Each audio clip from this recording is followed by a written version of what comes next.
Imagine if the government found a complete body of a dinosaur and then assembled the world's leading paleontologists to carry out a secret autopsy. With only access to fossils, even the most brilliant minds struggle to fully understand how these giants lived. Now, for the first time, eminent scientists can cut into the body of one of the greatest predators the Earth has ever seen.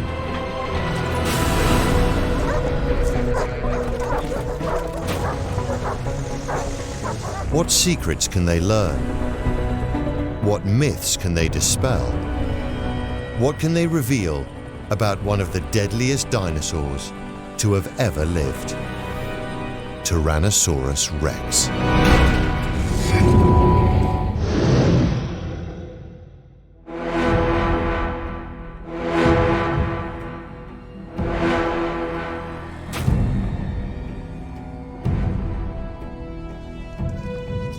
Today, this team of experts is about to make history.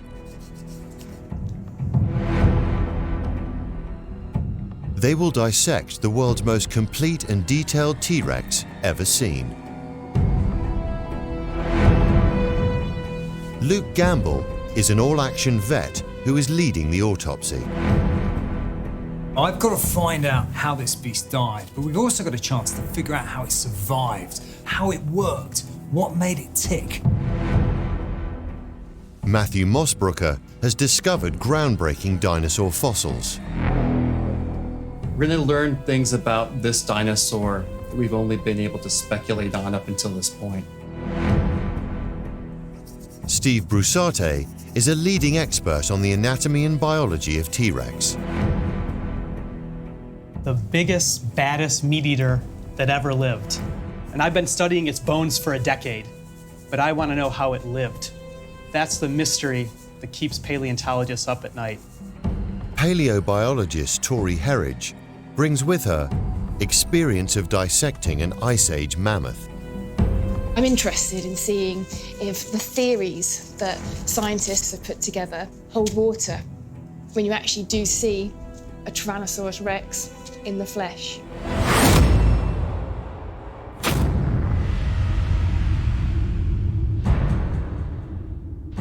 The team is about to get its first glimpse of this awesome dinosaur.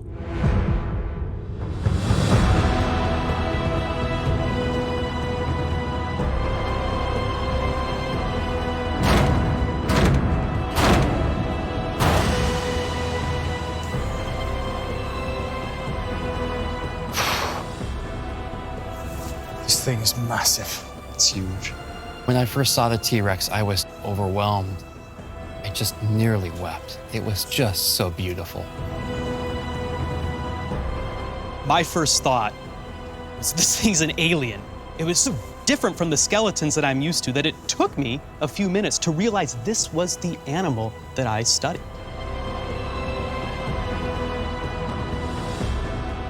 "43 feet long, 13 feet tall. This monster is one of the largest land carnivores of all time.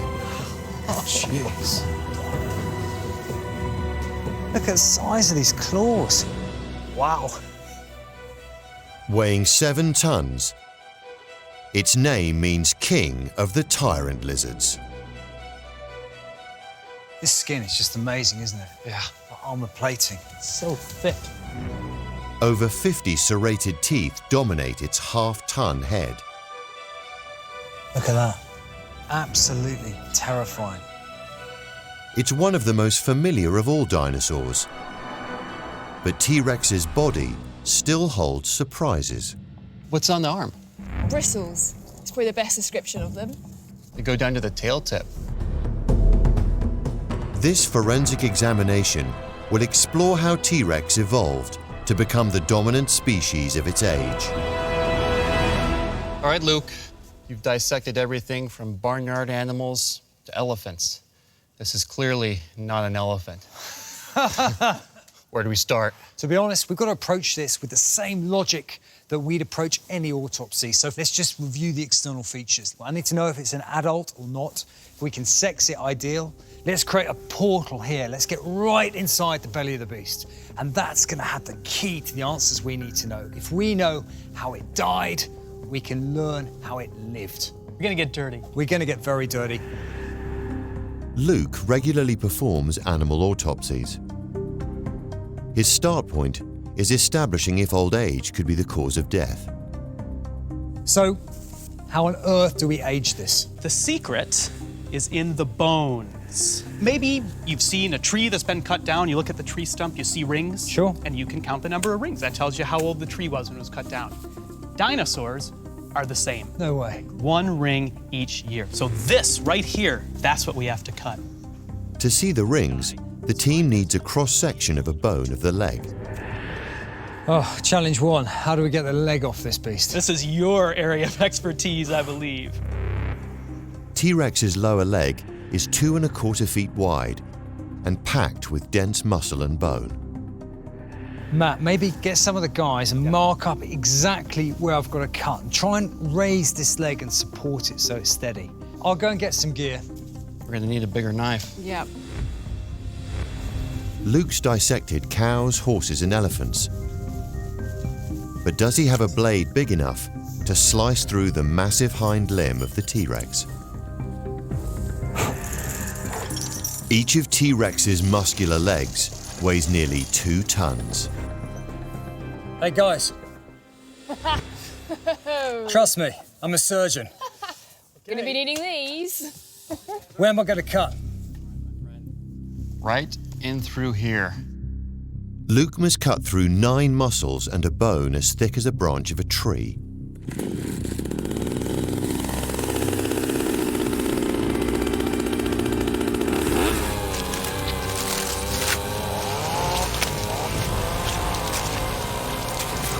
I was not expecting a chainsaw. But it makes sense because this is a big animal and then you're going to need something bigger than a sensible and sedate anatomical knife. I thought, all right then, there's no going back from this.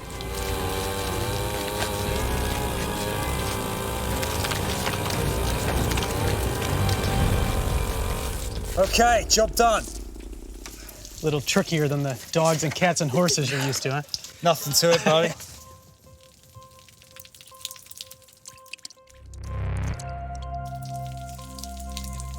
Luke has amputated this limb just above the ankle. Nice, thank you. Thank you. Despite being a massive 6 feet long, this isn't the entire leg. It's just the foot. Before they extract the all-important bone sample, Tori and Steve want to take a closer look at the foot's anatomy. Let's see what we've got here. Right. I want to have a look around this side because that's where the sharp stuff seems to be. So am I looking here at the foot, going along up to the ankle bone here? That's right, absolutely. So this is the part that would be the equivalent to the arch of our foot. Right. And these are the toes. So we've got 3 toes with some absolutely enormous, rather frightening looking claws at the end. Yeah, very scary. And tucked onto here is a 4th claw. Well, it's kind of bird-like, isn't it? It's like the 3 claws of a bird, and that back one, which in your typical, sparrow or pigeon would be used to perch and grasp around a branch, potentially. You got it. I think if you look at this, you look at the skin, it's scaly, it's green. It maybe kind of looks like a crocodile or a lizard. But you look closer at the structure of the foot, there's nothing croc-like about this. This looks like an overgrown chicken. Does it do anything in a T-Rex?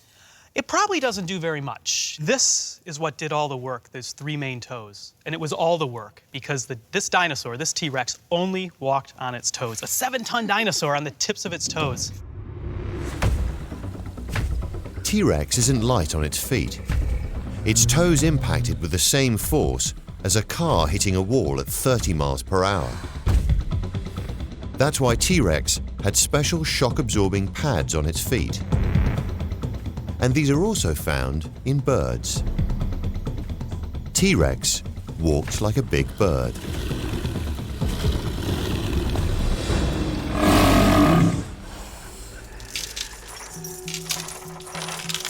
Vet Luke thinks he's found evidence of an injury. Look, can you see these ridges? Okay. Oh, yeah, that's different. Well, it feels like crepitus, so it suggests there's some sort of trauma under the skin. What we should do is just X-ray it. When bones break, air can bubble to the skin's surface, causing a spongy feeling known as crepitus. Okay. Just don't drop it on me. All right. Okay, it's perfect, perfect. While Luke carries out the X-ray, Steve and Tori are trying to age the dinosaur from the rings in the bone sample. We can look at a super thin slice under the microscope to count those growth rings. And I'm seeing some really clear lines. It's really easy to count them at first, but then I hit this bit. Let me just bring it up on the screen for a second, because actually I'm struggling to count the lines. So I'm going to guess in the realm of 20, but I mean, it's really hard. They seem to really pile up on each other towards the edge. Now, what's going on there? That's really interesting. And this holds the key to figuring out the age, because during its teenage years, from the time it was about 10 years old to the time it was about 20 years old, it grew at a supercharged rate. It put on about 2 or 3 kilograms, so about 5 or 6 pounds of weight every single day for 10 years. So imagine that teenage growth spurt. But then towards the end of that growth spurt, growth slowed down, and you start to get very little growth and those lines pile up. So it's still laying down a line of bone every year, incrementally, but it's not growing as fast. There's less distance between each line, hence that really dense dark bit at the top. Yeah, so this is an animal that has basically stopped growing, but it still had some years to live. So I think somewhere in the realms of 20, would that make sense? Yeah. So this animal probably didn't die of old age. Probably not. Scientists have only found T-Rex remains in a narrow band from southern Canada to Texas. They named the most complete skeleton Sue, and its bone rings revealed it died when it was only 28 years old, the oldest recorded age of any T-Rex. T-Rex, it grew fast, it lived hard, and it died young. Matt, Luke. Yeah? Come over here. So those are the rings, are they? That's Can you what see tell them? us Nice. the That age. is amazing. Each dark line you can see really visibly. That is absolutely brilliant. Well, we've had a pretty good time. So that hunch on the soft tissue trauma proved right. Matt and I just X-rayed it. If you have a look at the image here, okay? Yeah. So what we've got here is a lateral view of the femur, all right? The knees here, hip would be up here, and you can see there's a slightly oblique transverse overriding fracture, and it's quite a clean break. And the femur's the strongest bone in the body. How do you break your femur like that? Well, we see it in racehorses, for example, but it'd be a trauma as such, fell on a rock or a clean impact. So we see this a lot, actually, in smaller animals that might have a hit by a motorbike or something like that. Big motorcycle, though. Big motorcycle to hit this guy. But you know what? What it tells us, this definitely would have been a game changer. A massive injury like this would immobilize any animal and leave them unable to eat. Could this T-Rex have died from hunger? Let's just get into it. Let's get inside. Let's look at the stomach. Let's see what's in there, work out if it's starved to death, because that's going to tell us if this wound was the end game for this guy. Okay. I have a feeling we're going to definitely need The this. answer is deep within the creature's body. Watch the paw. All right, here's your saws, Dr. Luke. Enough knives for you there? Never enough knives, Tori. There's no point tickling this, is there? So let's just get on with it. Cutting into an abdomen. Paleobiologist Tori is the only member of the team to have previously autopsied a prehistoric creature, a 40,000-year-old mammoth. I've been here before. The stench hit you. I mean, your eyes and your nose were streaming. It absolutely reeked. Let's get it done.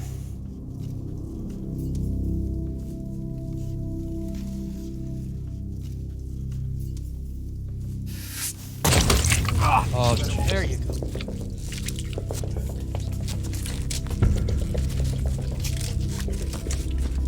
Okay, we're in. Tori, could you bring me that really big, long, sharp Yeah, one? on it. Okay, cool. Let's swap them over. Okay. Let's see how this one goes.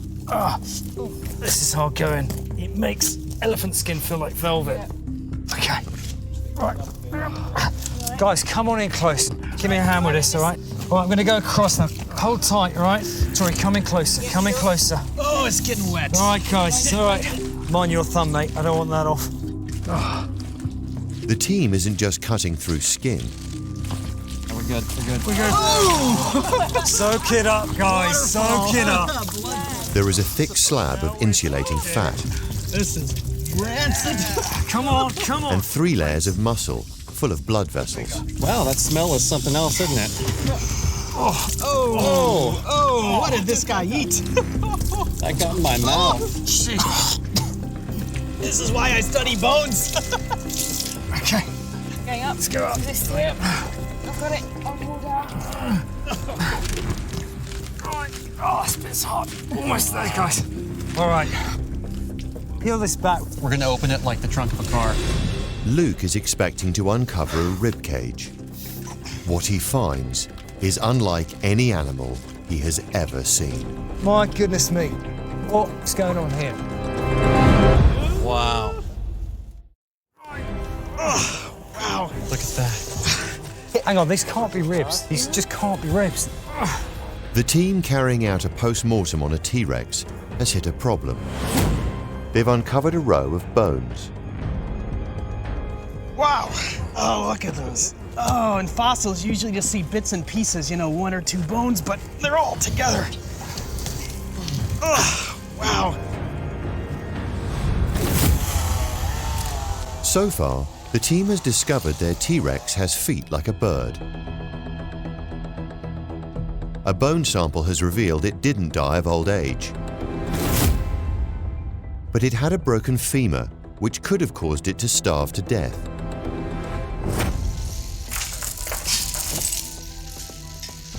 What we're doing now is we're creating our portal into the belly of the beast. In here, we're going to get the answers. We're going to find out not only, hopefully, why it died and if that leg had anything to do with it. We're also going to have a chance to understand how it lived, how it survived.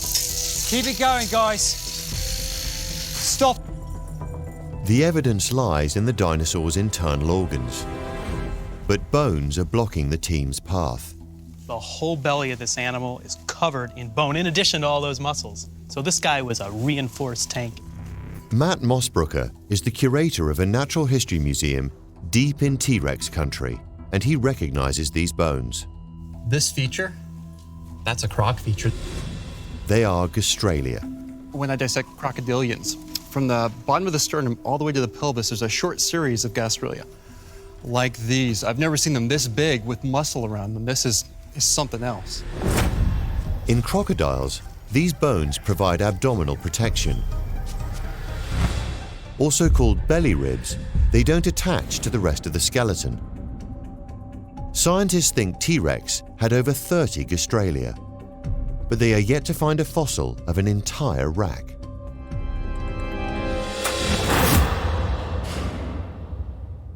Well, guys, you know what? It's wonderful they're here, but we got to get through them. Luke thinks the equipment he uses for dehorning cattle might work. This is just going to be hard sawing. So what I'm going to do is I'm going to thread this embryotomy wire, which is steel, and we're going to put it through, and it works like cheese wire. And it's going to go through these holes here. I'm going to hook it around the base of the rib. Okay. And then what we're going to do is pull it out and work it like a saw. Make it look easy. Well, it's wire, it's razor sharp. There we go. Wow. So that's one done. With 8 more to cut, Tori and Steve decide to investigate T-Rex's infamous jaws. These hold the secrets to the way this giant dinosaur fed. So, first thing I see when I look at this mouth is, oh my goodness, it's full of really sharp teeth. About 50 of them. What T-Rex could do, and it was very good at this, it could chomp. Right. And it was a record-setting chomper. And it was mostly these teeth these big ones right in the middle Yeah. that were doing the chomping. So I think we should try to take a look at one of I'd these love teeth. to do that. So Yeah. can we get a car jack or some kind of scissor jack or something? Okay. Come on in. You kind of resist while you feed it in. Is that helpful? Open it a bit. The front 8 teeth scrape. Just keep holding. The rest of its 50 teeth are dedicated to crushing bone and ripping flesh. Lovely. Lovely job, thank you. Okay. All right. These teeth at the side of the jaw, the bigger teeth, these were the steak knives. These were doing the cutting. These were cutting up Triceratops steaks. These were crushing. And so I think it would be really nice to get a look at one of these Oh, teeth. yeah, definitely. To fully understand the size and function of these teeth, the team need to extract one. This one seems a little bit wiggly. Exactly. We need a sharp blade and a man who can wield it. Luke. Hey, Luke. I'll leave you to it. You mind taking a look at a tooth no, for a I'd minute? love Matt to. can do the ribs. I'm going to assume it's just like, for the moment, a massive dog. Because this looks like a canine. Canines generally have one root, so I suspect that. What we're going to have to do is probably just break down these periodontal ligaments. So Yeah, ligament holds the teeth in. it does, yeah. So we're just going to stretch that out. Ligaments are tough pieces of tissue that connect bones together.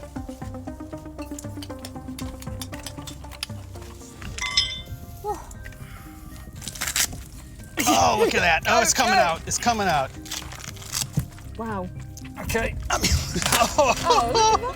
It's a perfect extraction. Look at that. Measuring 12 inches long, this serrated tooth is the perfect tool for ripping into flesh. This is just all about piercing, biting. How powerful would a bite like this be? Well, this thing had a lot of force. Yeah. Can puncture as It well as could slice. puncture. It's an armor-piercing shell Yes. is what it is. So biting through a car, totally doable. I think T-Rex, he could probably bitten through your Land Rover. I would stake Nah, that. never. I think so. I'd fall out of love with this T-Rex if it bit through my Land Rover.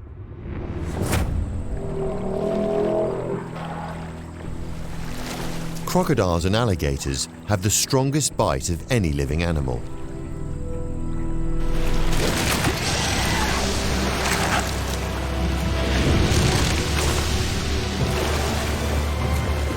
Some species can snap their jaws shut with a force of 3,700 pounds. Enough to crush the skull of a zebra in a single bite. But that is nothing compared to a T-Rex.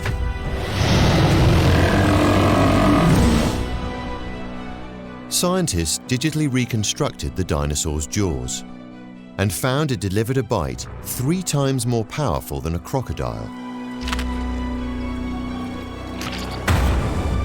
22 massive muscles gave T-Rex the hardest bite of any known land animal.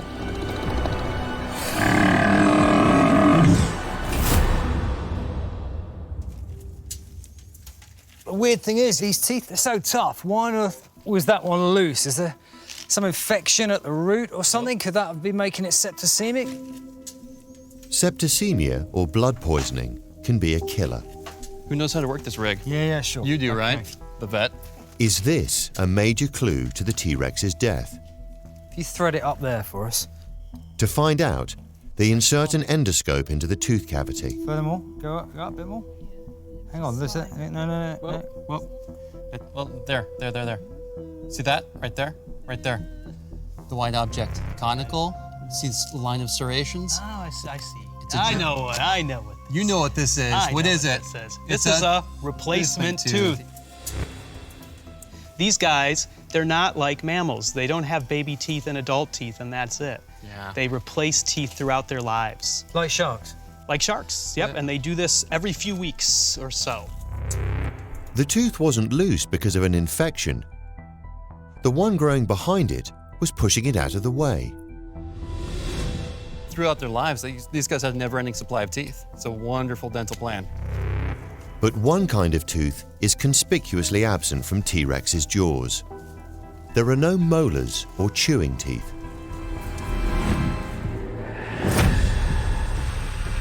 The Komodo dragon, the world's largest living lizard, also lacks these teeth. It feeds in a very specialized way, ripping massive chunks of flesh from a carcass. Then, with a flick of its neck muscles, it swallows the meat whole. T-Rex's 12 powerful neck muscles allows it to feed in a similar way. Even with 500 pounds of meat in its mouth, the dinosaur can throw back its half-ton head with ease.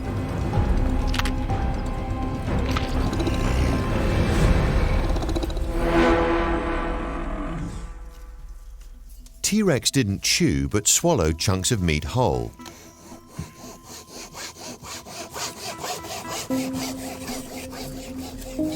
That's good. Great work. Thank you. My first time. Try and get But did your it hands before hunt you or take that scavenge side. its food? The answer is inside the stomach. Okay, so we're getting somewhere now. To get to it, the team must rip out the ribs and gastralia. Guys, we're gonna go on 5, 4, 3, 2, 1. Go. Hold on. Okay, you're right. Yep. Go. That's not bad. Whoa, who ordered the T-Rex rack of ribs? Job. All right, good stuff. Brilliant. But under the gastralia, there is yet another barrier. So guys, this is peritoneum. Inside here are all the organs. This lines the abdominal cavity, but it also contains all the supply of blood vessels here, lymph, nerve. So we've got to cut through this. We can go delicate here, almost proper surgery. Right. Let's just slice this out. This thin membrane is vital to the animal's well-being. Look, look, look, look. Okay, let's hold it up and see what we got. You want to take this end? Looks like a map. That's amazing. Yeah. That is a support for all the abdominal organs inside. So not only have we got ribs, gastralia, 3 layers of muscle, but you've also got this, which is really nature's kind of band-aid. So if the guts get lacerated or have a bit of injury, it wraps around them and it seals them up. The team finally reaches the organs of the digestive system. Their contents will uncover if this T-Rex is a hunter or a scavenger, or even if it's starved to death. Steve, come around here, mate. Have a good look. So all of this stuff here is going to be the intestines. Okay, great. That's lovely. Okay, let's just get under it. That's it. And pull these out. So this is small intestine, I'm guessing. Small intestine. Right. Yeah, that's funny. The name small intestine is misleading. Slop it down, guys. Guys, can we get a bit of light in here? Would that be all right? Okay. Oh, wow. Nice. And it keeps coming. Oh, got it. Oh, Right. my gosh. Okay. Nothing like the taste of T-Rex first thing in the morning. Wow. Right. That is small intestine. Unbelievably big as it is. Yeah, unbelievably. There's nothing small about it, my friend. This small intestine is where it absorbs all the nutrients from the food it eats. Typically, less than 4% fat, only traces of protein are going to make it beyond the small intestine. So this is really the powerhouse, and we should be able to learn a lot from this. I'm going to try and free up some of the stomach. The team also start freeing the other part of the digestive system, the stomach. Okay. What secrets will they find inside? And could its contents hold the key to this creature's death? 1, 2, 3.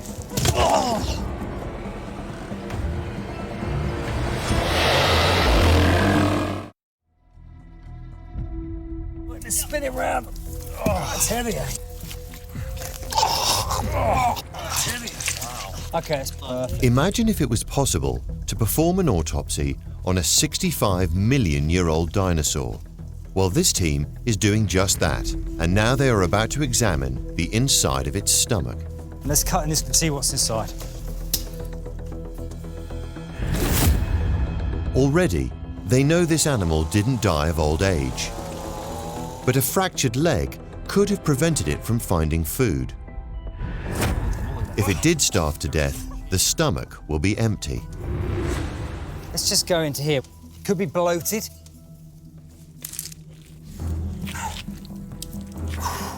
Okay, I'm smelling something. Holy moly, that smells. This is not pleasant. All right, you ready? Let's go. Just slide it on off. The stench of blood. Oh, I think I'm gonna add to this in a second. The stomach is brimming with partially digested food. It certainly didn't die starving. No. Come on, guys. So what we got here, this is absolutely brilliant. That big, thick, muscular wall here. Wow. This is just like the gizzard, basically, on a bird, and this bit will be the proventriculus. So it's just like the true stomach, really. A human stomach only has one chamber. But like birds and crocodiles, this T-Rex has two, because of the way it eats. T-Rex can rip off and swallow massive chunks of flesh without chewing. Muscles propel this meat down the esophagus and into the first part of the stomach, the proventriculus, where powerful acid starts to break up the food before passing it into the gizzard. So this is the esophagus here, okay? So this is where the food comes in here first, proventriculus, into the gizzard, which will contract with that big muscle just to grind it up with the acids in here. It's a little bitey, isn't it? I wouldn't drink it. Were you considering it? It just mixes up into the gizzard. T-Rex doesn't chew its food with its teeth, but its stomach. In there. Any damage to this vital organ could spell trouble for the creature. There's no fresh blood in the stomach, which is important. There's no signs of ulceration that I can see on this stomach lining. Anatomically, guys, to me, this looks normal. Next, the gizzard passes the partially digested food into the intestines, where the dinosaur absorbs the nutrients. Let's get this guy in over here. There we go. Tori, let's you and I go and check out the small intestine. But I think just taking a good section here is going to tell us all we need to know. A disease or infection could cause death. I don't think anything would have survived going through there, so I won't worry too much. Be quite a volume pumping through here. So we're just going to squeeze that out. Mmm. Oh, lovely. Look at these bits. These are worms. Amongst this kind of, goo, which is processed food, you can see amongst it some worms. Now, maybe you can capture this thing dripping off my finger. Intestinal worms are parasites that infect the gut and multiply by feeding off the contents of the host's intestines. When you're inside the gut, this food is all being digested, and that's producing all kinds of good stuff, nutrients, vitamins. So it's a great place to live if you want to be lazy. And so something like a parasite takes advantage of that. Now, if you have too many parasites, that could cause a real problem because it's taking away some of your own food, and that can make you ill. It can make you not as energetic. It could slow you down, make you more susceptible to other diseases. The question is, could it actually be causing harm to the animal and therefore contribute to its death? Cool. Let's go. Luke and Tori want to find out if the parasite infestation could have been fatal. Well, let's see what we have in this disgusting cesspool of a stomach. While Matt and Steve are left with the delightful job of confirming whether this dinosaur is a hunter or a scavenger. If this thing is a hunter, we should see a lot of fresh meat, right? Fresh meat, right. And if it's a scavenger, we should probably see a lot of rotten meat. Look here. Wow. And I don't think these have been in the gut for terribly long. Look at this. Oh, It's a piece of bone.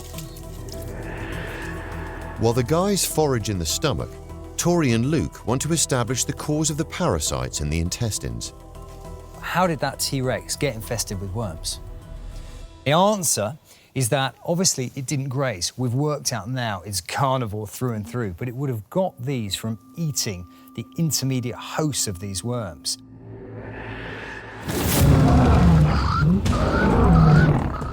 Depending on which animal a carnivore consumes, a different organism can infect it. Tanzanian lions, feasting on a wide range of creatures, had 19 different types of parasites in their guts. Fossil evidence suggests T-Rex gorged itself on a variety of dinosaurs, including other T-Rex. One of its main snacks was a herbivore called a hadrosaur. A tooth found lodged between the vertebrae of one belonged to a T-Rex. But was this T-Rex's parasite infestation large enough to cause its downfall? It's from experience. On the animals I've autopsied that have died from mass parasitic infestation of the gut, there aren't just a few hundred worms, there are literally thousands. It's really common to get a few worms. I mean, it's some staggering stat, like a quarter of the world's human population have some evidence of worm burden. So I don't think there's enough in here, or in the bits we've seen, to explain why this beast would have died. So not enough in this situation to have been responsible for the death or even the ill health of the T-Rex. Absolutely. Let's call the guys over and see what they've got with that stomach. Guys? Yeah. What have you found? Well, we've learned a lot from this stomach, and we've got some goodies. So, stomach is full of meat, but also full of a lot of broken pieces of bone, and you can see some of these here. Wow. This is part of the foot bone of a raptor dinosaur. If T-Rex was like a crocodile, it would secrete incredibly powerful acid in the stomach, allowing it to break down everything, including bone. But T-Rex doesn't have this ability. It simply passes it out of its body.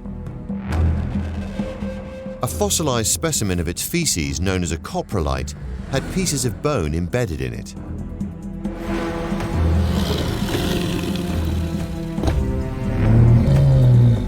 But bones weren't the only thing to get through its system. There's teeth. So this is a T-Rex tooth in its own stomach. So What, lots from of another T-Rex? from itself, almost certainly from itself. Okay. So when they would crunch through bone like this, they were biting at such a strong force that their teeth would sometimes break and they'd just swallow them. They've also found evidence that could dispel one of the biggest myths about T-Rex. We get questions all the time.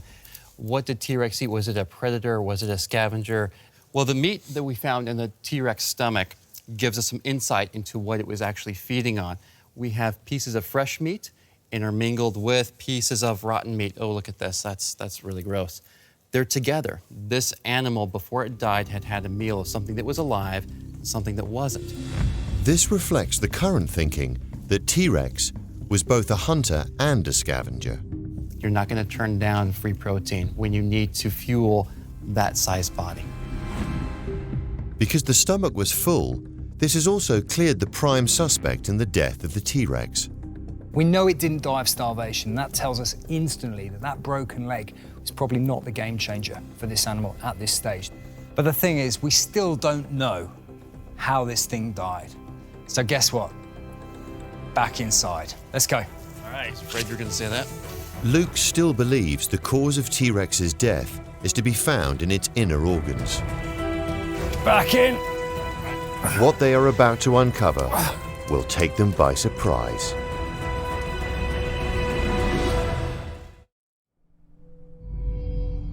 Spin it back. Back into the belly of the beast. Veterinary surgeon Luke is about to make his way deeper into the body of this T-Rex. I'm just cocooned, solid bone and muscle. I mean, it's so well protected, the abdomen of this beast, not to mention the rock-solid armor plating of the skin. The stomach and intestine were healthy, providing no clues as to why this creature died. Now, they're investigating the other organs. This here is liver. This is home from home. This looks incredibly familiar to me.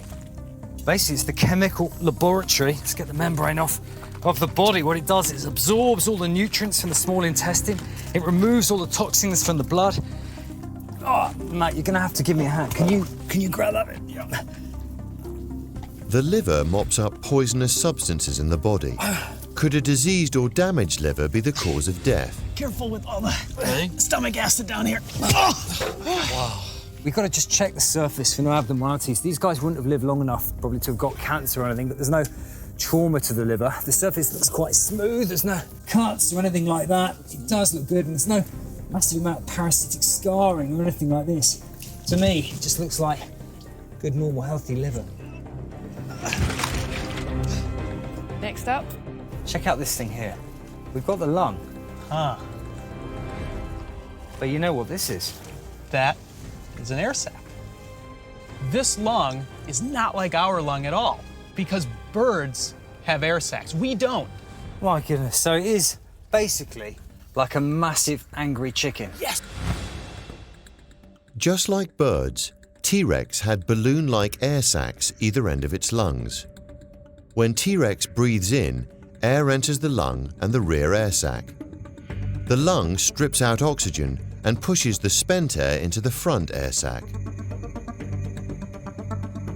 When T-Rex breathes out, the rear sac pumps its air into the lung, extracting more oxygen and forcing the spent gas out of the front air sac and through the nostril. Unlike humans, the lung extracts oxygen continuously throughout the breathing cycle. This is the most efficient way of breathing in the animal kingdom and allows it to perform seemingly impossible tasks.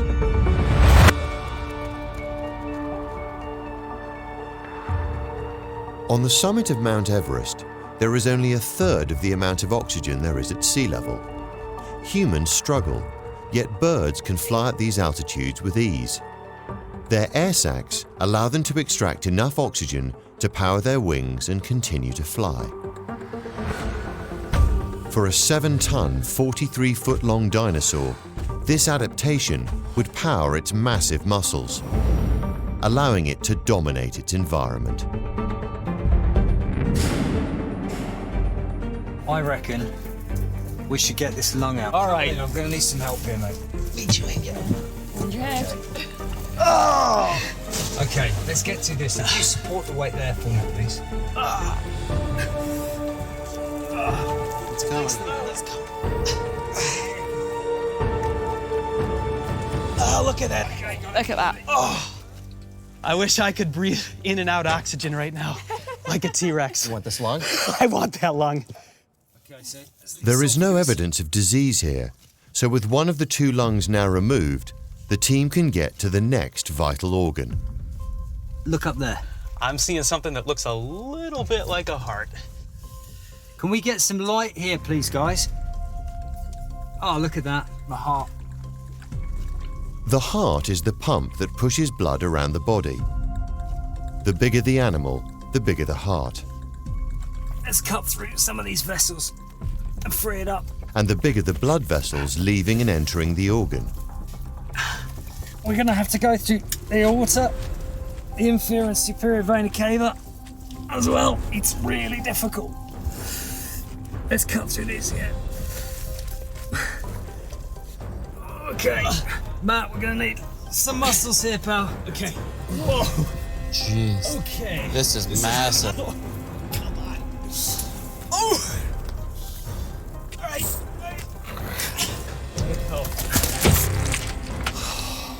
Perfect surgery, I'd say. But something is puzzling Luke about the heart. It was absolutely exhausting, to be honest, and crazily heavy because it's dead weight.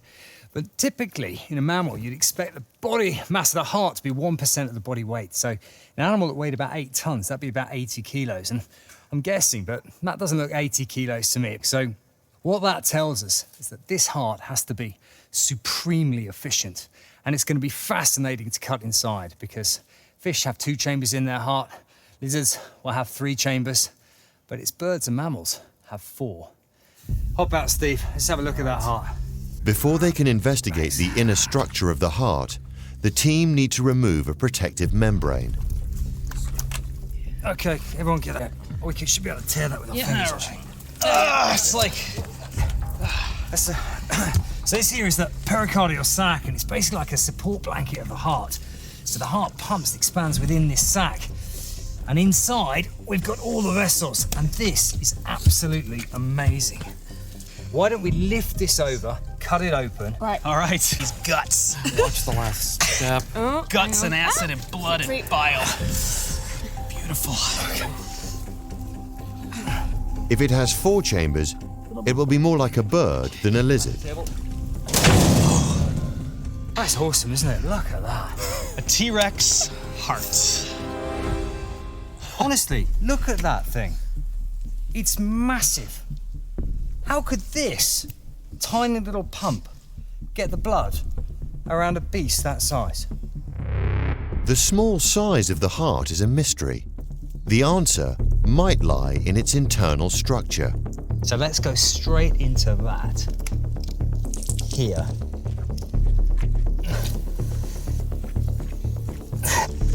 Oh, there's going to be some blood here. Look at that. So this would be the blood full of oxygen from the lungs that would be sent around the body. Exactly right.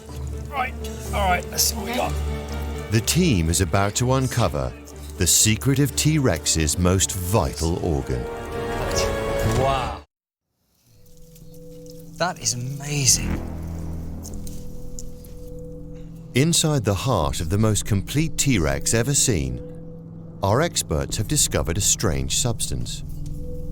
This is completely new to me, Luke, so talk me through what you're seeing here. Well, all this stuff here that we can see is clots. Wow. The moment the heart stops, blood clots. So we would expect clots in here. This is absolutely fine. And in fact, looking at this right now, there doesn't seem to be any abnormalities to it. But the structure of this organ can help to shed light on one of the most debated issues. Was it cold or warm-blooded? A clue lies in how many chambers are in the heart. Well, this is a 4-chambered heart. This is incredibly evolved, and it does tie in as to why this heart isn't just absolutely massive. Because being so efficient allows it to be smaller. You imagine the heart divided into 4. Now, down the middle, we've got a big muscular septum that separates them. So blood comes in from the lungs, it's oxygenated into the left atrium here. Then it passes through the atrioventricular septums here, there's little valves. That goes down from the atrium into the ventricles. Now this ventricle, look at that wall. Can you see how thick and muscular that is? This is the left ventricle, but compare it with the right, it's much thinner. And the reason is because this left ventricle then has to compress like that, a powerhouse there, pushing that blood at massive, massive pressure into the biggest artery in this guy's body, all the way up through the aorta. And then that blood, oxygenated, then goes into all the muscles, fueling them, giving them the energy they need to do their job. Lizards have a 3-chambered heart. This could never generate the required pressure. Only a 4-chambered heart is powerful enough. And this system, combined with an incredibly efficient respiratory system, we've got just the ultimate efficiency of fueling those guys' muscles in his body. Every cell and muscle in the body has a rich supply of oxygen, allowing them to work at a high rate.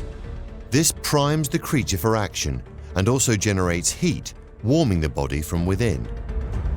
This is the heart and circulatory system of a warm-blooded creature like a bird, not a cold-blooded creature like a lizard. Something like a croc or a lizard, they have to go out into the sun to get warm. And when it cools down at night, they're gonna get cold. They can't grow as fast, they can't move as fast, they can't run as fast. But birds and mammals have 4-chambered hearts. They're very efficient, they're warm-blooded animals. They have this internal furnace where the body temperatures are pretty much constant, and you need that consistency to grow fast.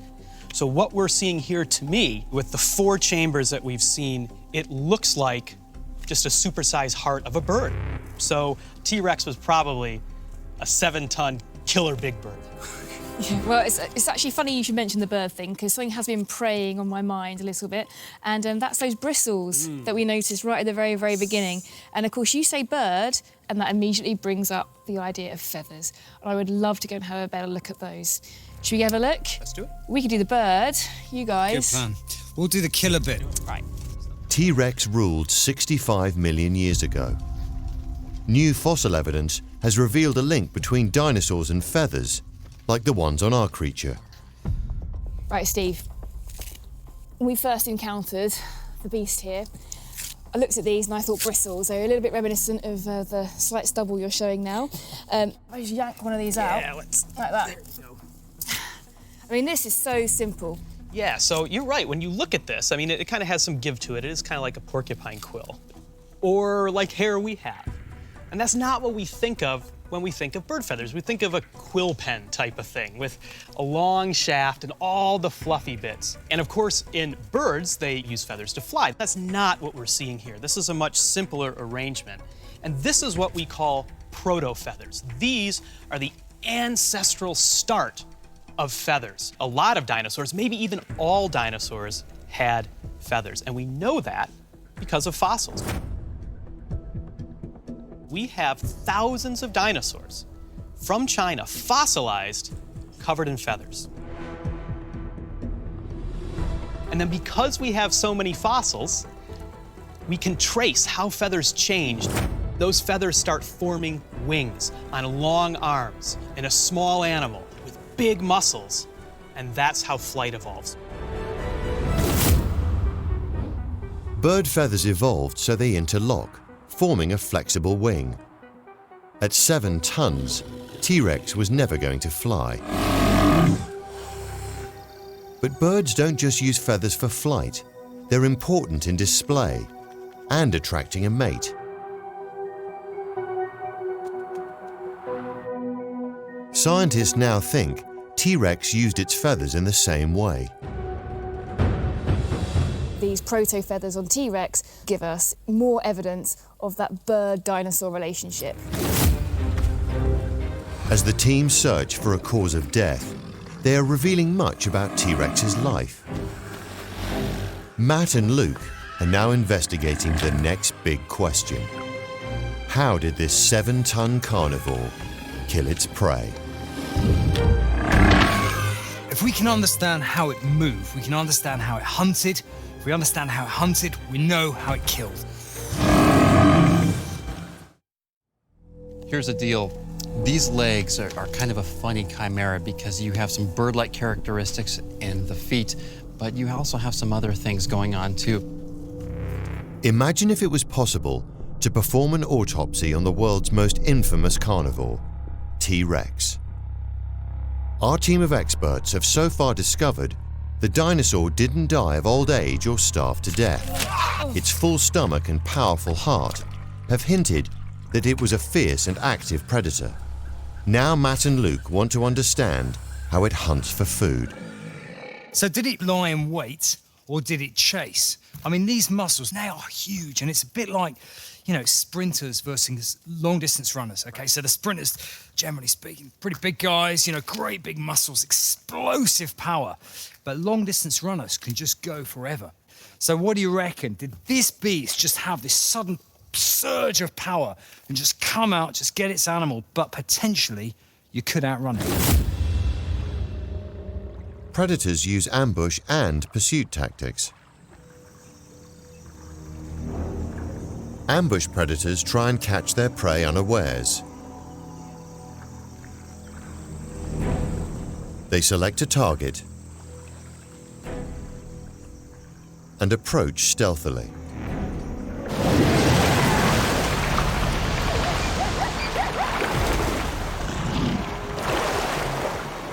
Their attack is sudden and short-lived. Pursuit predators have a very different strategy. They chase after their prey, trying to outpace their victims. This is a sustained rather than a sudden attack. So was T-Rex a pursuit or ambush predator, or both?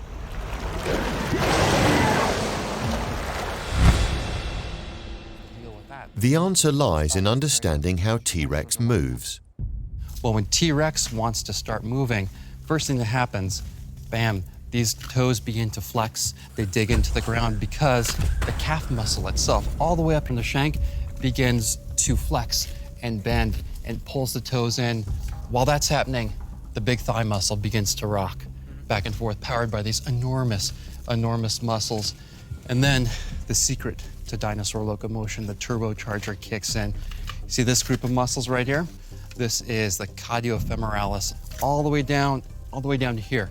When this giant muscle group contracts, it gives the dinosaur a lot of leverage, powerfully pulling the knee back towards the tail tip, pushing a T-Rex forward, going after a Triceratops, or getting away from a Triceratops. But that's how T-Rex moved through the world. But were these giant muscles primed for speed? Could this T-Rex outrun its prey, or would it have taken its victim by surprise? One person who knows the answer is scientist John Hutchinson. Animals don't move using just their bones. A dead chicken, its skeleton won't get up and walk around on its own. It needs the muscles, the tendons, the nervous system, and so forth that actually generates movement in real live animals. Fossils rarely preserve soft materials like muscles, but they do contain clues to where these tissues existed. What we have here is the right thigh bone or femur of a T-Rex. It's been scaled down by a factor of 5 or so, but that allows me to hold it and move around and look at it quite easily. What we can tell from it right away is it's got a hip socket right here, so it's got this ball and socket joint that allows the hip to move around a lot, and it's got a knee joint down here, kind of like ours. But we've also got bumps and squiggles on the bones that we call trochanters. And these are where tendons and muscles of the leg attached onto the bone. These trochanters reveal that there are 33 different muscle groups in a T-Rex's leg. Mapping these connections onto a computer simulation, John has made his dinosaur walk. What we're doing with T-Rex is digitally resurrecting it. We're bringing it back to life. Some muscles pull bones in one direction and other muscles pull bones in like the opposite direction. These muscles contract in a precise sequence, propelling T-Rex forward. But how fast could this 7-ton dinosaur run? T-Rex would never have been a thoroughbred racehorse kind of animal, let alone a cheetah. Once you try to get the model going faster than, say, around 25 miles an hour, just not possible. It would have required ridiculously large leg muscles, more than we could fit onto the skeleton of a T-Rex. A T-Rex probably had leg muscles big enough to enable it to do between about 15 to 25 miles per hour. Its huge stature meant that surprise attack was unlikely, but 20 miles an hour was fast enough to chase and catch its prey. Like many advanced apex predators, T-Rex would have used both ambush and pursuit methods. So 7-ton beast of power coming towards you, 20 miles an hour. Key question, could you outrun it? Not in these boots. Could you? I wouldn't need to outrun it. I just need to outrun you. Oh, nice, nice. 65 million years ago, T-Rex was at the top of the food chain. Powerful enough to prey on anything. This mega predator needed 50,000 calories a day to fuel its massive frame. Okay, so what we've got here is an apex predator, and all apex predators have fantastic senses. Right. Why don't we go to the sharp end and check them out? Let's do it. Acute senses are vital for a predator's survival, allowing them to identify and attack their prey. But how capable were T-Rexes? Hey guys. Hey. We come out to have a look at these senses. Matt, let's start with the eye. We want to know 3 key things about these eyes. Firstly, we want to know if it's got monocular or binocular vision, so see out one eye, both eyes at the same time. We want to know how good its sight was. And the third thing is if we stood still, could we actually hide from it? Well, true to form, let's cut it out. I'll be back in a minute. I'll go and get some gear.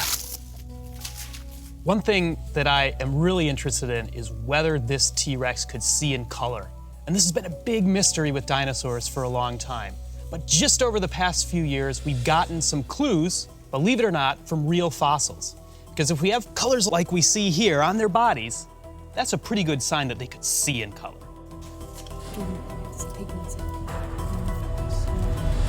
Hey guys, I'm back. You don't look like a bloody clown anymore. Come on, I'm feeling fresh and beautiful. I might not look it, but can but try, eh? Okay, let's get this out. First, going, oh, that is so tough. Okay. Have you ever removed the eye of something this big before? I removed a frog's eye once. Cow's eyes, lots of dog's eyes, a few cat's eyes, but never a T-Rex eye. Huh. Now just gently give it some tension. You do it from this side. What we want to do is we want to remove the eye intact. That's a crucial part of how we get to look at its structures, how it works, understand its function. So I've placed 2 anchoring sutures here, which Tori and Matt are going to put some gentle pressure on. I'm then going to cut nice and big around here, and we'll dissect underneath. And as they pull it, we should be able to get that eye out. Now, behind the eye is going to be an optic nerve, and there's going to be a vessel. So we might be getting a bit of blood out of this. But let's just see what we got. I'm going to go with a free blade just to give me a bit more flexibility. Okay, so sorry, Tori, just mind your fingers, just pull that a little bit there. The skin is actually coming away a little bit easier around here, which you'd expect. Okay, good. Well, so far this is really similar. This is home turf, removing this. I wonder if I can get behind. If you guys pull a little bit, just get a clamp ready and just lift it out a little bit here. In the same direction? We just got to get this eye out in one piece. I don't want to burst this eye. It's going to ruin everything. Right round. Look at this. You know what this is here? Optic nerve, okay? Wow. So this massive cable, imagine like a huge, great data cable, is taking all the information here from the eye, surging it up this cable, which is going to the brain. I'm just going to cut this here. Tore my glove a bit. The autopsy team are extracting one of T-Rex's eyes to see how well it could sense its prey. With an optic nerve this big, I mean, this thing must have had great eyesight. And look, there's a bit of blood here as well. We'd expect that. That's fine. Oh. Okay, great. One eye removed. All right. Nicely done. Okay, let's get it over. The large optic nerve suggests T-Rex could see well. Yeah, well, you know. Okay, this do, yep. Right. Dissecting the eye will reveal its inner workings. Let's see what we got. So, if you have a good look at this eye, we can all relate to this. So let's slice this off. Let's see what we got. Get them out of the way. And then let's just dissect this bit off here. So how like a human eye is this? Whoa. Well, I mean, it's beautiful. It's absolutely beautiful, this eye. And like us, there's a big cornea here. And then you see all that fluid under there? That's the anterior chamber. Okay. And then beneath that, we can see in there the pupil lens. Obviously, we wouldn't normally have a bubble of air in there, but I've nicked the cornea here. Oh, yeah. You can see the humus coming out a little bit. But you know what? This just feels a bit... Tori, have a squeeze of that. Now that is something we definitely don't have. Yeah, it's pretty rigid. There. Wow. Okay, that's hard. Like bone almost. Really hard. Ring of bone in there, I think. That's not like us. That there is a sclerotic ring. So mammals don't have sclerotic rings, but actually, these things are much more advanced than our eyes. The sclerotic ring is formed of interlocking bony plates that hold the shape of the eye in place. It anchors powerful muscles that alter the shape of the lens very quickly, allowing the eye to change focus in an instant. Guys, look at it in the flesh here. Oh, wow. Okay. And there It's like an onion ring of bone. is your sclerotic ring. So the muscles will attach here, and as they contract, it's going to help it focus its vision much sharper than we'd be able to do that. These thin bones don't fossilize well. Few complete sclerotic rings have ever been found. They're very, very rare. I mean, I must say, of all the dinosaurs I've dug up and all the ones I've studied in museums, I mean, I can probably count the number of good sclerotic rings that I've seen on one hand. These sclerotic rings in a T-Rex has yet to be found, But in T-Rex's cousin, Tarbosaurus from Asia, we do have some specimens that show the same bony eye ring. Here we're going to have the lens, and this bit here, the iris. And the iris controls the light levels getting into the eye. And then if we go through, look here, and can you see, oh, that's just magic. Look at that. And that's what they do, they slip out. That's exactly right. This is the lens, and just feel how lovely and smooth that is. It's just great. So the image is focused through that lens onto the back of the eye, onto the retina, and then through that, it travels down this thing here, the optic nerve, the massive data cable that powers it to the brain. Right in to what's called the optic lobes, these parts of the front of the brain where all of that information from the eye is processed. And in tyrannosaurs, those are really big. So that's another sign it had a good sense of sight. T-Rex didn't just hunt with its eyes. It may have been extinct for 65 million years, but the latest technology is uncovering new information about its other senses, and they are just as remarkable. One of the amazing things is that we can use CAT scanners to study senses in dinosaurs. Very high-powered X-ray. Yes, we can do that with dinosaur skulls. So we actually have very good evidence from CAT scanners of what a T-Rex brain would have been like. The brain of a T-Rex was pretty big in relation to its body size. That's what's important.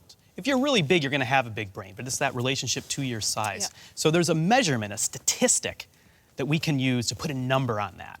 And it's called an encephalization quotient, or EQ for short. And it's just a measure of brain size to body size. The number in a tyrannosaur is about 1.2. It was a pretty smart animal. T-Rex is more than twice as intelligent as a crocodile. The CAT scans also reveal its other senses prime T-Rex to detect prey. Massive nasal cavities gave it an acute sense of smell. An amazingly large inner ear allows it to hear sounds over huge distances. T-Rex had the senses of a perfect predator. So they were pretty smart beasts because they had to process all this information from really complex eyes with great senses. Now let's pretend I'm smelling absolutely lovely, not easy to imagine, and I'm quiet as a mouse, and I see the T-Rex come around the corner, and I decide to stand still. What are my chances? I think you've maybe seen this in the movies. This idea that if T-Rex is chasing you, stop, stand still, and it can't see you. But that's just movie magic. Like us, it had binocular vision. It had depth perception. Impala have eyes on the side of their head, allowing them to see in nearly every direction. Perfect for spotting approaching predators. Ambush predators like crocodiles often have a similar field of vision. Their eyesight overlaps only slightly over its snout. Here, it sees with binocular vision. In this narrow arc, perception of depth and 3D shapes is increased. T-Rex had a far wider field of binocular vision, giving it a superior ability to detect and attack its prey, even if its target was standing still. And so if this T-Rex was chasing you, he would see you, and he would eat you. Okay, Steve. That's all very, very convincing, except for one slight thing. Yeah. You keep saying he. Okay, T-Rex, king of the King of the dinosaurs. dinosaurs. Except what we don't know about this creature was it male or female? That's right. He-Rex or she-Rex? And it's something we need to find out. That means it's a waste of time changing my scrubs, wasn't it? Let's have a look, find out. It's time for the team to sex the Rex. If they discover it's sexually active, they will know it is generally healthy. And if so, what can they rule out as its cause of death?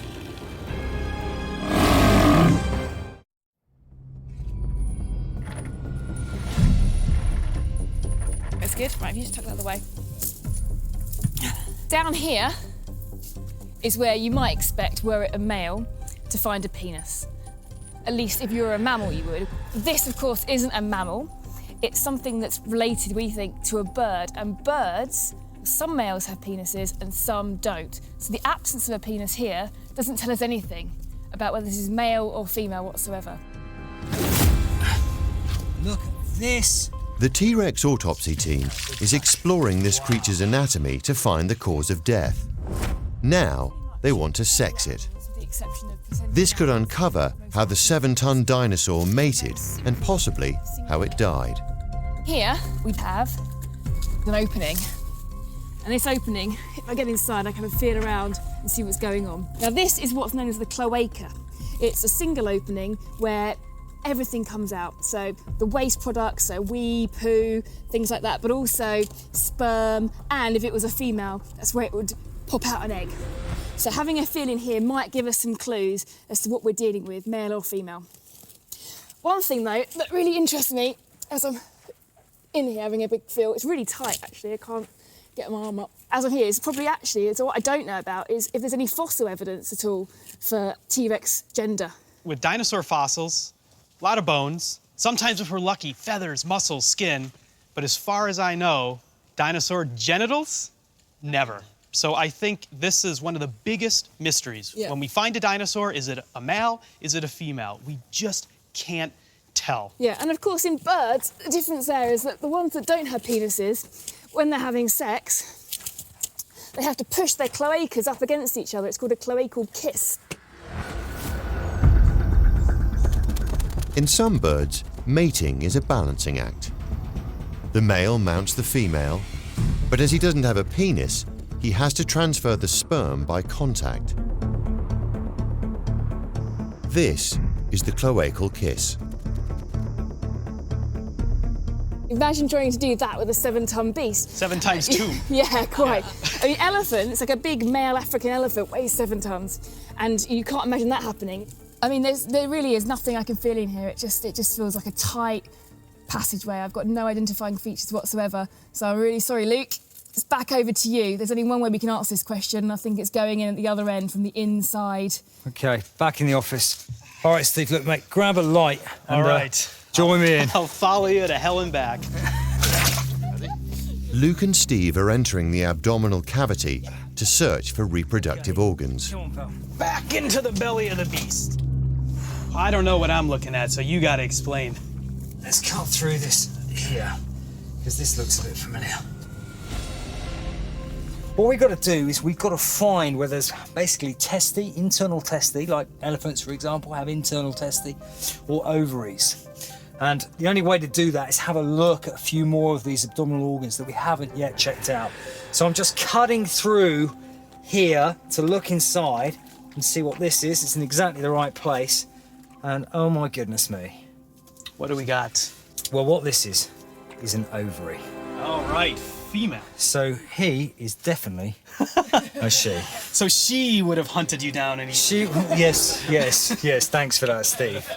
Birds generally only have left ovaries. They're born with 2, but one pretty much just is vestigial. It doesn't really do a lot. Yeah, we think that happened in an evolutionary sense because as birds started to fly, they needed to lighten their skeleton, and they lost one of the ovaries. That's what we think. Brilliant. So did dinosaurs have 2 ovaries or 1 ovary?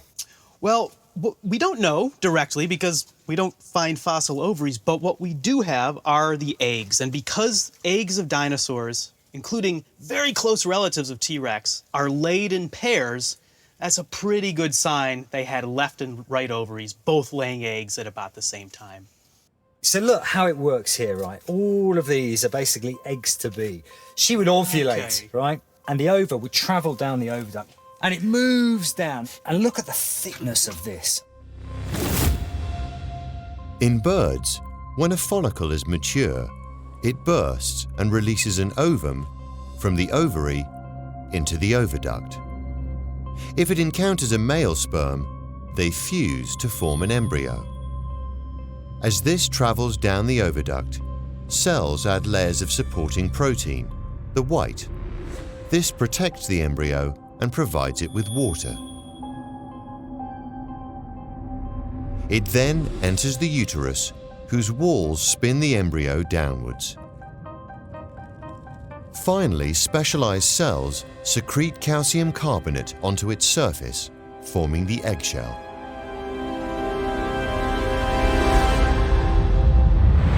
So, guys, could you just have another really good feel and just see if there's anything up there at all? Because she was definitely ovulating here. No problem. I clearly didn't get my arm up quite far enough.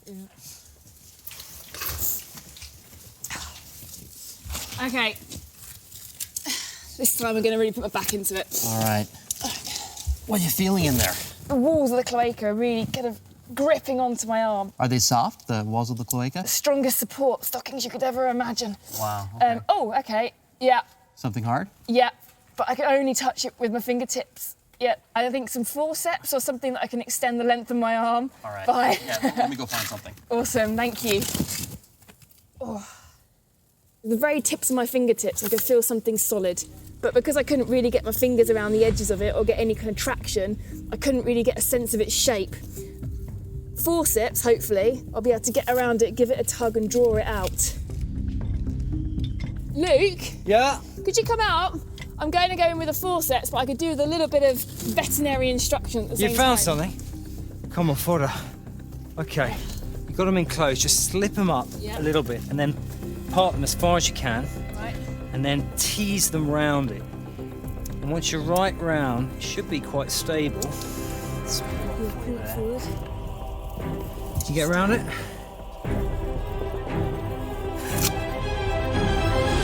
Okay, you good? You got it? Think so. Tease it out. Right. Slip it down. Something coming.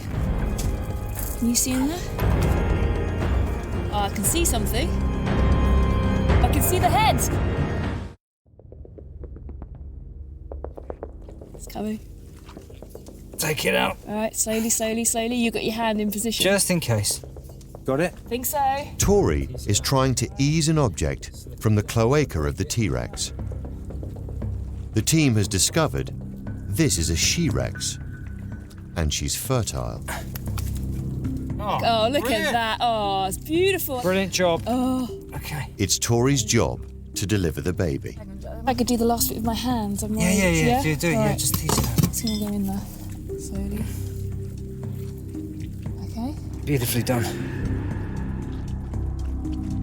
Great. Oh, it's still coming as well. Okay, that's much more elongated than I expected. It is like a torpedo. It is, isn't it? Oh, look at that. Check it out. That's beautiful. Beautiful as it is, I think we really ought to crack it open and look inside. Okay, I'm gonna hold fire here. I'm just still niggle. We haven't got a cause of death. Everything so far just checks out great, and we're missing a trick. So I'm just gonna have another look round. You guys get into that.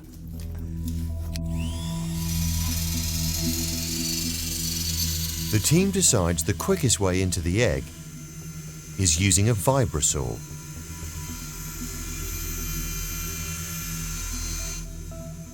At the T-Rex, Luke thinks he's found some new evidence, something that could explain how the dinosaur died. It's brilliant news about the egg, but not laying that egg didn't kill her. You know, and I still don't know why she died. We're definitely missing the trick, and we cannot leave her without knowing what resulted in this. We know she was eating, she didn't starve to death. We know all her internal organs checked out fine. There's no massive disease process going on that would have slowly given her chronic illness and brought her down. There's something else going on. And I just remembered when we found that leg, the only clue I had was just that bit of give, that bit of crepitus under the skin. And I've come back here and I'm getting the same thing. You can see here that it's quite tight. It's just rock solid. Whereas just here, if you have a look, you can see the sweep of the muscle, and there's a slight bulge here, just slightly goes up, and that's odd because she's flat laying down. And if you push, can you see that? That just gives a bit more, doesn't it? Just there. And it's exactly the same sort of feeling as I got when I checked out that leg. So what we've got to do is check this out, because if there's neck trauma, now that potentially is a life-ending situation, and that could mean sudden death. Luke calls in the radiographer to scan the beast. X-rays.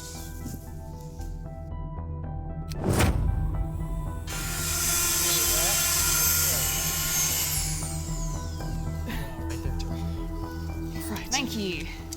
Okay. Wow. Right, well, this is the moment of truth. This is... Oh, wow. Okay, now I don't want to crack this yolk as I go over. That's all the white coming out. Must be a couple of liters.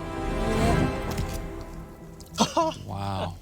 Clearly, this isn't a very well-developed embryo. No. So it's only going to be a few days old at most. But what you can see is the white around the outside, as you'd expect in a chicken egg, and then, of course, this broken yolk in the middle. But within that yolk, there's this red spot just here. This is the exciting bit of the business end, because this shows us that the egg has been fertilised, because this is the germinal disc. Germinal disc. Tiny and unprepossessing as it is, from tiny things, great things grow. So we're gonna go from this all the way to that.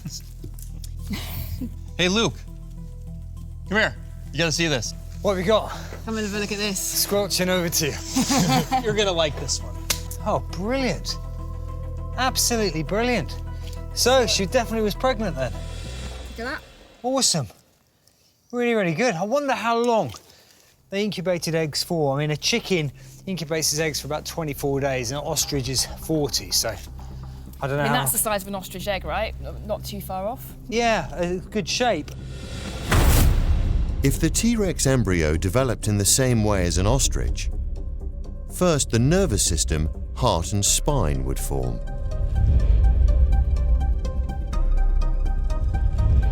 Then its limbs, and finally the skin and claws. You see, chickens will lay an egg every day. In 24 hours, they pop an egg out. Did they sit on their eggs? Do you know? Any idea? Something like that, sitting on its eggs? Maybe, if you could imagine. Other dinosaurs, though, we know did. Small dinosaurs, the very bird-like dinosaurs with feathers. And not only did they sit on their nests, but they used their feathers to protect their eggs, to guard their eggs just like birds. So maybe T-Rex did that too, somehow. You know, we haven't actually found a T-Rex nest or anything really that size, but, you know, if it did lay big nests, and I'm sure it obviously did, it must have had to excavate a large crater in order to lay its eggs. Could it sit on them, though? That's a lot of mass to put on a little thing, so I don't... I'd like to see that. Hey, you know what? I found something too. Come and have a look at this. All right.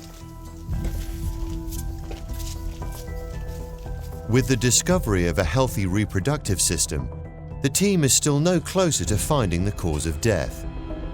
But has Luke found something significant near the neck?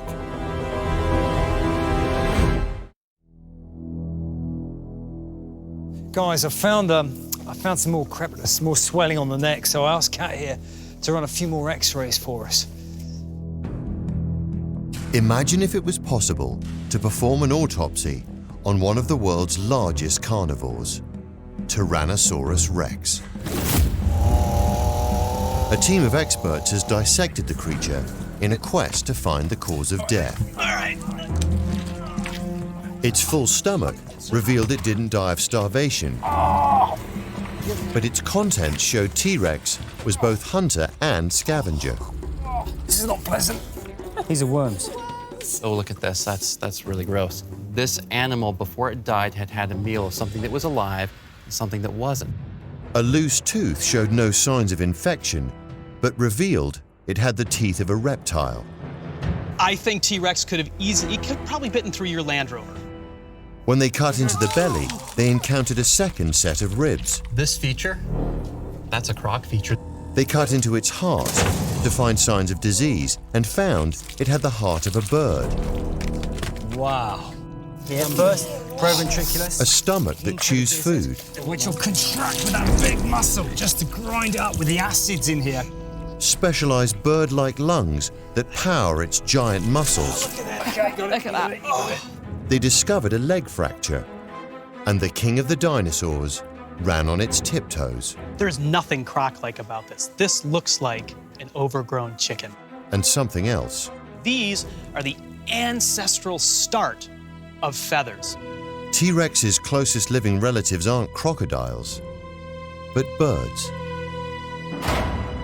Veterinary surgeon Luke thinks he might have a new lead as to why this dinosaur died. Kat, how'd it go? Got some nice pictures, did 4 or 5 up through the neck, and I've just pasted them together and they're just on their way over. You can see here, guys, look at this. This clean break to the neural spine here, but the fracture line going through the vertebral body, and that would have severed the spinal cord, just broken it clean. She would have stopped breathing instantly, and that would have been death. No coming back from that. And it ties in, sadly, but it does explain that huge trauma in the back leg, the clean break there. And then there was quite a bit of blood inside, wasn't there, when we were around, and that would explain a big trauma and a fall. And I guess she landed on her neck, broke it. Game over. Really sad, but you know what? This isn't actually a story of death. The real treasure in this is a story of life and how she was anything but primitive. In actual fact, she was one of the greatest and most evolved predators in the history of planet Earth. For our experts, after years of studying bones, the opportunity to dig into the flesh of a T-Rex was the dream of a lifetime. Just getting that chance to sort of, get to grips with it and see it in 3 dimensions is just supremely helpful in terms of understanding what's going on. I'm used to working with dry, dead bones. I have never gotten this filthy, dirty, disgusting in my entire life. Climbing into a Tyrannosaurus Rex cadaver, that sort of close proximity, it's indescribable. You just have to see it to believe it. This is so much different from digging up bones out in the desert, which is what I usually do. I think the heart, maybe more than any other organ, really told us about how this dinosaur lived. This wasn't a little lizard. This was a big bird. You come into contact with people in different spheres of life. I'd never sort of have the pleasure of bumping into these guys or working with them normally. We work in completely different worlds, and coming together and getting all that bounce and having a good crack with it, just great. I now can tell my kids stuff about T-Rexes, and it's thanks to Matt, Steve and Tori, who, I've gained loads. This groundbreaking creature took 6 months and over 10,000 man-hours to build. It was modeled on the most complete T-Rex skeleton ever found, with scientific input from the world's leading experts, pulling together all their latest theories into a practical, anatomically correct creature has allowed our team to see T-Rex in a whole new light.